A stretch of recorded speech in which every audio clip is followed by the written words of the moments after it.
আসসালামু আলাইকুম। মটরশুঁটিতে চলে আসলো সিজন। আর এই শীত মানে কত সবজি, এগুলো খুব মিস করবো যখন শীত থাকবে না। আর হচ্ছে এটা কি শাক? পালং শাক। মটরশুঁটি দিয়ে হচ্ছে আজকে কই মাছ রান্না হবে। আমার আবার মটরশুঁটি দিয়ে যখন বের হয় ইচ্ছা মতো খায়, ইচ্ছা মতো খাইয়ে এটা তেজপাতা বানা তারপর ছেড়ে দেয়। মশলাটা ভালো করে কষিয়ে নিলাম হলুদ মরিচ দিয়ে, পরিমাণ মতো লবণ দিয়ে দেবো। গ্যাস থাকে না, যা রান্না করি পেটটা যে চলে এটাই আলহামদুলিল্লাহ, আল্লাহর কাছে লাখ লাখ শুকরিয়া। গ্যাস থাকে না, খুবই কষ্টে আছি আমরা। কষানো হয়ে গেছে, এখন মটরশুঁটি দিয়ে দিব। আর আপনারা হয়তো বলতে পারেন যে আপনি শুধু কালো কড়াইটাতে রান্না করেন কেন? এই কালো কড়াইটা দিয়ে যাচ্ছি এত ভাইরাল হচ্ছেই না, কবে যে হব। নতুন যে কড়াইটা কিনেছি ওটা আসলে অনেকদিন ধরে ব্যবহার করা হয় না, কড়াইটা সুন্দর হয় না আসলে। রান্না করতে গেলে পুরো কড়াইটা মেখে যায় কেমন যেন। এখন কই মাছ যে ভেজে রেখেছিলাম সেগুলো দিয়ে দিলাম, দিয়ে কিছুক্ষণ ভালো করে কষিয়ে পানি দিয়ে একদম রান্না করে নিয়েছি। মাশাআল্লাহ, ভুনা ভুনা করে নিয়েছি কই মাছটা।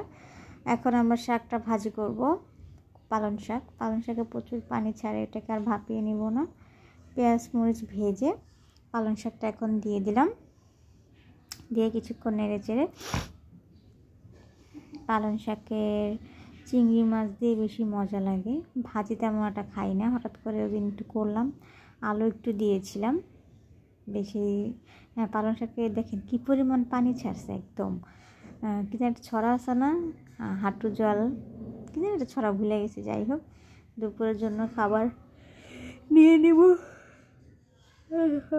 তো ভাত একদম আজকে ডাইরেক্ট, কোনো ডেকোরেশন, একদম ডাইরেক্ট ডেক্সি বা পাতিল যেটাই বলেন না কেন সেটার থেকে উঠাবো ভাত, পরিবেশন করব ডাইরেক্ট আপনাদের সাথে। ভাত নিয়ে নিচ্ছি, ভাত নিয়ে নিলাম। বেশি একটা ভাত খাই না, আল্লাহ যতটুকু মানে খেতে পারবো অতটুকুই নিলাম। মাঝে মধ্যে খাবার ভালো হইলে কথায় আছে না, মাংস দেখলে ভাত বেশি খাই, ওইটা হচ্ছে আমাদের অবস্থা। মাংস দেখলে ভাত বেশি খাই। এখন পালং শাক ভাজিটা নিব, আর কই মাছের ভুনা ভুনা ঝোলটা নিয়ে নিব। কই মাছটাও রান্নাটা খুব মজা হয়েছে। মটরশুঁটি দিয়ে কিছু রান্না করলে কালো হয়ে যায়, ভাপিয়ে নিলেও দেখেছি, ভাপিয়ে ছাড়াও আমি করে দেখেছি, সে কালোই হয়ে যায়। এটা দোষই মনে হয়, এরকম আলুর দোষ। ভাত নিয়ে নিলাম, ওখানে নিয়ে নিয়েছি পালং শাক, আবার মাছটা নিয়ে নেব, তারপর ঝটপট করে সেরে নেব। রান্না করতে যে সময় লাগে খেতে সেই সময় কিন্তু লাগে না। মাছ নিয়ে নিয়েছি, এখন একটু মটরশুঁটি নিয়ে নেব। আলহামদুলিল্লাহ, আজকে দুপুরের জন্য এতটুকুই এনাফ। ঘুম আসছে আমার, আমি কি ভয়েস দিচ্ছি, সবাই আমাকে ক্ষমার দৃষ্টিতে দেখবেন। ভালো থাকবেন সবাই, আসসালামু আলাইকুম।